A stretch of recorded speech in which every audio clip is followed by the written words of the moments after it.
নিরাপত্তার নিশ্চয়তা দিয়ে রাঙামাটির বিভিন্ন মন্দিরে জামায়াত নেতৃবৃন্দ।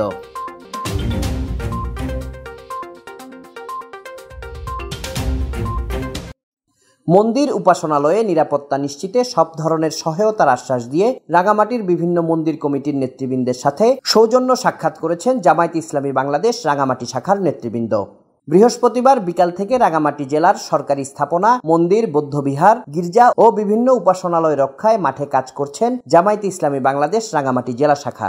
কর্মসূচিতে জামায়াত ইসলামী বাংলাদেশ রাঙামাটি জেলার সাধারণ সম্পাদক মাওলানা জাহাঙ্গীর আলমের নেতৃত্বে একটি বিশেষ টিম রাঙামাটি শহর সহ বিভিন্ন উপজেলার মন্দির, বিহার ও গির্জা পরিদর্শন করেন এবং উপাসনালয়ের কমিটি ও পুরোহিতদের সাথে কথা বলেন।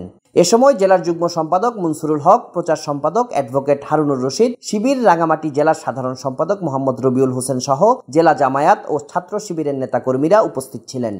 এ সময় জামায়াত নেতারা বিভিন্ন ধর্মাবলম্বীদের উপাসনালয় পরিচালনা কমিটির নেতৃবৃন্দের সাথে কথা বলেন এবং তাদের নিরাপত্তা নিশ্চিতে সার্বিক সহযোগিতার আশ্বাস দেন।